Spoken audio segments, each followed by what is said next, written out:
PCC మహాసభ ప్రధాన కార్యదర్శి శ్రీ తడక లింగమూర్తి గారు వేదికపైకి రావాల్సిందిగా కోరుతున్నాము.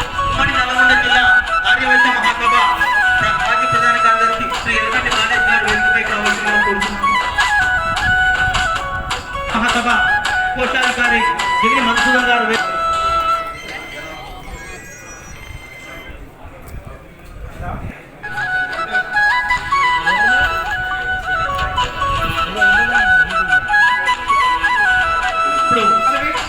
ఈరోజు ఆర్యవైశ్య ఆత్మీయ సమ్మేళనం భోగిగిరి ఆధ్యాత్మిక దేవస్థానంలో జరుగుతున్నటువంటి మన కిరణ్ అన్న గారు మనకు ముందుగా ఇంటిమేషన్ ఇచ్చారు. ఈరోజు కొంచెం ఒక గంట లేట్ జరుగుతున్నది ఈ సమావేశం. అందరూ ఆర్యవైశ్యులు ఐక్యతతోటి కిరణ్ అన్నను గెలిపేయాలని కోరుకున్నాము. దీనికి చూసినటువంటి మన అమరావతి లక్ష్మీనారాయణ అన్న గారికి ఆదేశానుసారం ఇవాళ ఇక్కడ పెట్టడం జరిగింది. ఇది ప్రతి గ్రామంలో ఆర్యవైశ్యులు ఉంటాడు. ఆర్యవైశ్యులు ఒక్క వ్యక్తి ఆర్యవైశ్యులు ఒక 100 ఓట్లు వేయించాలని కోరుకుంటున్నాను.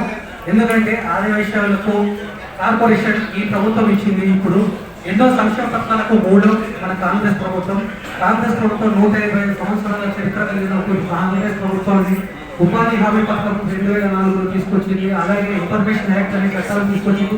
ఎన్నో సంక్షేమ పథకాలు ఈ మధ్య కాలంలో వచ్చినటువంటి 4 నెలల లోపలే ఇప్పుడు సంక్షేమ పథకాలకు పెద్దపీట వేసుకుంటూ మనకు ఇప్పుడు బస్సు ప్రయాణం ఫ్రీ మహిళలకు అనేది ఇచ్చిండు. గ్యాస్ సిలిండర్లకు 500 రూపాయలు సబ్సిడీ ఇవ్వడం జరుగుతున్నది.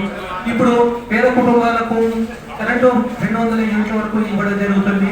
ఇంకా 2 లక్షల రుణమాఫీ అనేది ఆగస్టు 15 వరకు మన ప్రియతమ నాయకులు ముఖ్యమంత్రి రేవంత్ రెడ్డి గారు ప్రకటించడం జరిగింది. ఇంకా రాబో కాలంలో ఎన్నో సంక్షేమ పథకాలకు కానీ పెద్దపీట వేస్తుంది. మన ఆర్యవైశ్యులను గుర్తించి ఆర్యవైశ్యులకు కార్పొరేషన్ ఇచ్చింది. కార్పొరేషన్ కు ఇప్పుడు ఫండ్లు కూడా ఇవ్వడానికి ముందుకు వస్తున్నాం. మన కిరణ్ అన్న గారికి కంపల్సరీ మనం అందరం ఐక్యంగా ఉండి ఏకతాటి మీద నిలబడి ఏకతాటిగా వండుకుంటూ అత్యధిక మెజార్టీ ఇప్పియాలని కోరుకుంటూ సెలవు తీసుకుంటున్నాం. ధన్యవాదాలు.